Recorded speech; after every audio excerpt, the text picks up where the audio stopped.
I'm really sorry. It's okay, take your time and tell me slowly, I said gently as my niece fought back tears. Despite her distress, I encouraged her softly, trying to offer comfort. Before she could say anything more, she pulled an audio recording from her pocket and played it. I was stunned by the voice I heard, cursing my own ignorance. The situation was far more tragic and difficult than I had realized. Overwhelmed by the revelation, I broke down in tears and steeled myself for what was to come. Let me introduce myself. I'm Kathy. I work at an IT company where I hold a responsible position and earn a decent living. Although I could afford to live on my own, I stay with my parents since my workplace is close by and I can work remotely. I contribute financially to the household, and my parents prefer my company as they would otherwise feel lonely. I have an older sister who is 2 years my senior. She used to be happily married to a kind man, and they had a daughter named Susan. However, her husband passed away from an illness 3 years ago. At his funeral, I saw how exhausted my sister was and suggested, "Why don't you come back home until things settle down? You have Susan to think about too." "Thank you for worrying, Kathy, but I'll be fine," she replied. She refused to return home, and though I found it odd, I attributed it to her strong-willed nature and her reluctance to lean on our parents. She continued working and raising Susan as a single mother. Despite the increasing burden, she assured me she was managing. A year ago, my sister fell ill and passed away. We took Susan, who was still in elementary school, into our home. Since moving in with us, Susan seemed unusually withdrawn. I remembered her as a lively and cheerful girl when her parents were alive, and I knew losing both parents so quickly must have been a heavy blow. I wanted to help her regain her spark. My parents tried talking to her, but she remained unresponsive. I suggested outings on my days off, but she showed no interest. Not wanting to push her too hard, I held back. 3 months later, Susan suddenly started apologizing, crying when my parents weren't around. "Kathy, I'm sorry," she said, tears streaming down her face. "What happened? Did something bother you?" I asked, confused. "No, it's not that. I'm just sorry," she repeated, her tears a complete surprise to me. She wouldn't explain why she was crying, only apologizing, and she always managed to keep it hidden from my parents. This only fueled my curiosity further. Another puzzling issue was my parents' frequent trips over the past few years. While occasional travel was fine, I couldn't understand how they could afford it on my contributions and their modest pensions. My father had been a manager at a small company and after retiring hadn't worked. My mother had been a housewife. Despite my efforts to manage most of the household chores, they seemed to be spending more than they should. "Mom, Dad, it's okay to travel sometimes, but please save some money. You don't need to keep saying you're careful with your spending. I've worked hard for you all these years, and we don't have much time left," I said, trying to be considerate. "Stop meddling in our affairs. We just want to enjoy ourselves," they retorted. I was exasperated. Whenever they went on trips, Susan seemed like she wanted to share something but never did. I decided to wait until she was ready to talk. A few months later, my father approached me, looking pleased. "Kathy," he said, "your mother and I are going on a week-long overseas trip soon." "An overseas trip?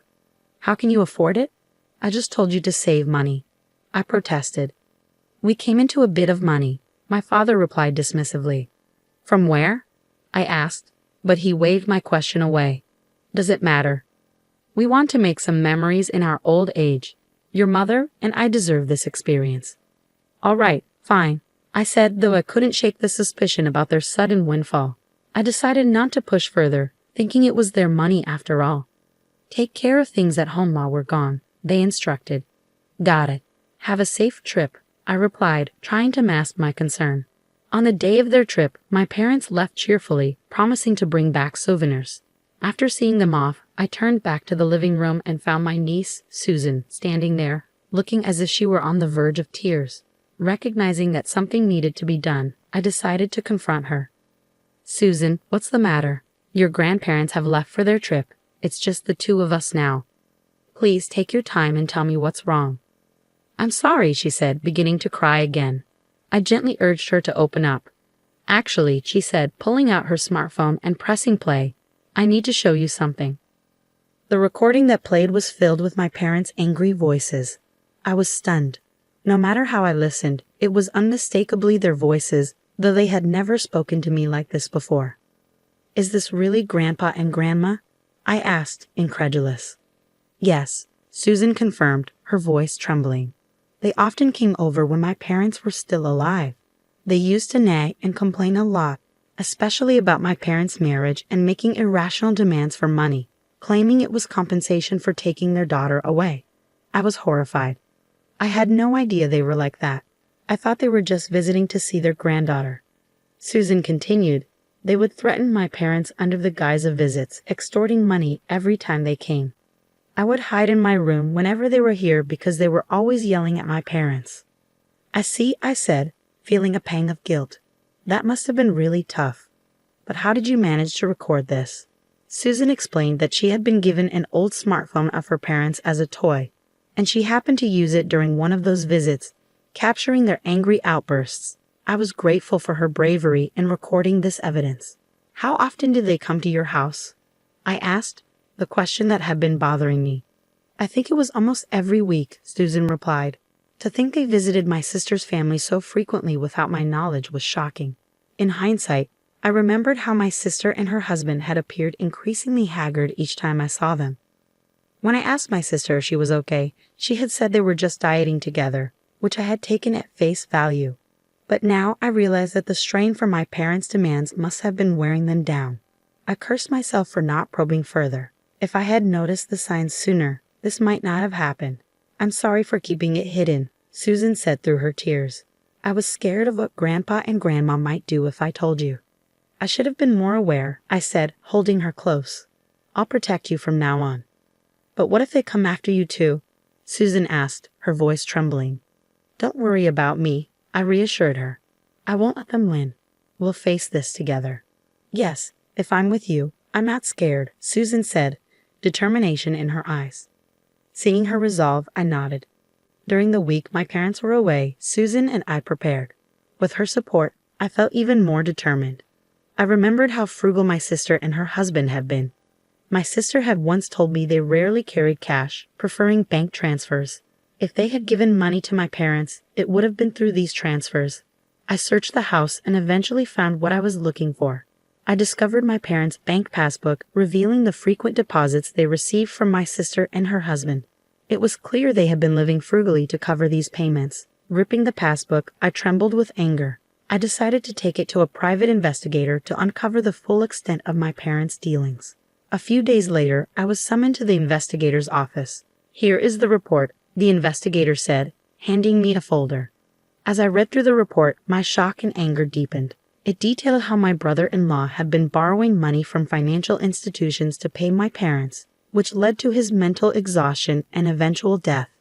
My sister had worked herself to the brink trying to repay these debts and meet my parents' constant demands.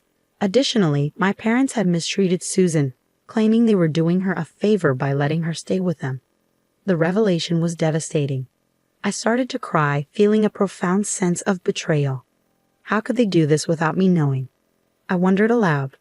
Furthermore, the report revealed that my parents had even taken my brother-in-law's insurance money. You can't be serious, I said as I reviewed the additional documents confirming this. They must have used that money for their frequent trips. I thanked the investigator and returned home, determined to address this betrayal.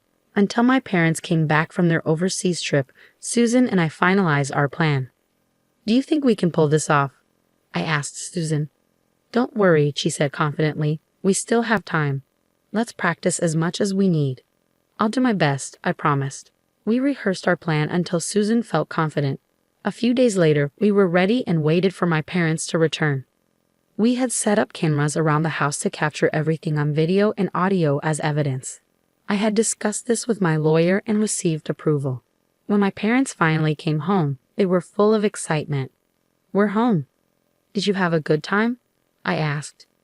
Yes, it was great. We brought lots of souvenirs. Where's Susan? They replied. She's doing her homework in her room. You must be tired from your trip, so why don't you rest for a bit? I suggested. That sounds good. How about some tea? My mother asked. I'll make it, I offered. No, let me, my mother insisted. I always make your father's tea. All right, understood, I said, preparing to carry out the next steps of our plan. My parents seemed to have enjoyed their trip immensely, regaling me with stories when I returned. "Oh, sorry, I need to step out for a bit," I said, faking an urgent work call. "It happens sometimes. I'll be back soon." "Take care," they responded, still buzzing from their travels. Once I was sure they had relaxed, I excused myself, signaling the start of our plan. After leaving the house, I called Susan. "Hey, Susan, I've left the house." "Got it," she replied, keeping our call connected as she went to confront my parents. "Oh, welcome back," my parents greeted Susan. "We brought back lots of souvenirs." "Thank you," Susan said, "but I need to talk to you." "What is it? Speak up." Following my father's directive, Susan played the recorded audio. The shock on my parents' faces was immediate. "Where did you get that?" my father demanded. "Susan, be a good girl and give that to me." My parents were visibly panicked.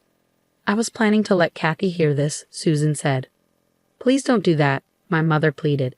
"Do you know what will happen if you do?" "But this isn't right," Susan countered. "We took you in when you had nowhere else to go, so you should listen to us." "Yes, if it weren't for us, you wouldn't be getting any welfare benefits," my father added. "Then why are you kind to Kathy?" Susan pressed. My parents' anger flared. "We're nice to her because she brings money into the house," they admitted. "We're living off your father's pension now, so if Kathy leaves, we'll be in trouble." "That's right," my mother continued. "As long as she's around, she'll always give us money when we need it. She's a convenient fool." Hearing their true feelings was devastating. My anger reached its peak. I stormed back home, my mind racing. Bursting through the door, I shouted, "Oh, so this is how you really feel about me? You see me as nothing more than a cash cow and a housekeeper." "Of course we're not working anymore," my father shot back. "How else are we supposed to live on just a pension?" "That's right," my mother chimed in. "We need your help to survive." They didn't deny their actions and shamelessly demanded more money. The thought of staying in this house under these conditions made me sick. "If that's how you feel, I won't give you any more money," I said. "I'm taking Susan and we're leaving. Don't contact us again." "How will we live without you?" they protested. "I know everything," I said. "I know you took money from my sister and brother-in-law." "What are you talking about?" my father asked, feigning ignorance. "Did Susan tell you?" my mother inquired. "Yes, she did," I confirmed. "We have all the evidence, so don't bother arguing." Susan went to pack her things, and I took her hand when she returned. We left the house and stayed at a hotel near my workplace, which I had arranged beforehand. A few days later, I found a new place for us to live. Shortly after we moved in, I received a call from the police. "Is it true?" I asked, bewildered. "Yes," the officer confirmed. "Your parents have been arrested for shoplifting." "No way," I said, unable to believe it. I was only gone a few days. How could they have run out of money so quickly? Besides, they were getting welfare benefits for taking care of Susan. Reluctantly, I went to the police station. My parents, looking repentant, apologized. "We just made a mistake," they said. I took them back to the house. The utilities, electricity, gas, and water, had been cut off, and the house was in a terrible state. It reeked of filth, a testament to my mother's poor housekeeping. "How did everything get cut off? Were you that broke?" I asked, appalled. "And what's with this mess?" "Of course we're broke," my father said. "We were enjoying our retirement, but we can't manage housework anymore. You took Susan, so we stopped getting welfare. My pension isn't enough." "If you had kept giving us money, we wouldn't have had to steal," my mother said bitterly. They angrily blamed me for their situation. I sighed in exasperation. "This is your own fault. How many times did I tell you to save money? Yet you kept going on week-long trips every few months." "Enough of that," they snapped. "Just give us the money to pay for the utilities. We can't live here without them. And get a cleaning service. This place is uninhabitable." Their demands were relentless, and their blame shifted entirely onto me. I was beyond furious. I was simply fed up. "All right," I said, my voice cold. "You refuse to acknowledge your faults. In that case, I'm done." "What? What are we supposed to acknowledge?" my mother asked, bewildered. "Fine, this is the last time I'll speak to you," I said. "I'm cutting ties with you. Don't contact me again." I left the house, and a month later, it was vacant. The house, which was in my name, was sold, forcing my parents to leave. They had forgotten that detail. After some time, I went to apologize to the neighbors for any trouble caused. They informed me that loan sharks had been lurking around, indicating my parents had turned to them for money. Rumor had it they were seen in a park, looking disheveled. Eventually, I legally separated from my parents and adopted Susan as my daughter. Our bond grew stronger, and Susan's cheerful spirit returned. Our lives stabilized, and I vowed to continue watching over her and make my late sister proud. If you enjoyed this story, please subscribe to my channel. See you in the next video.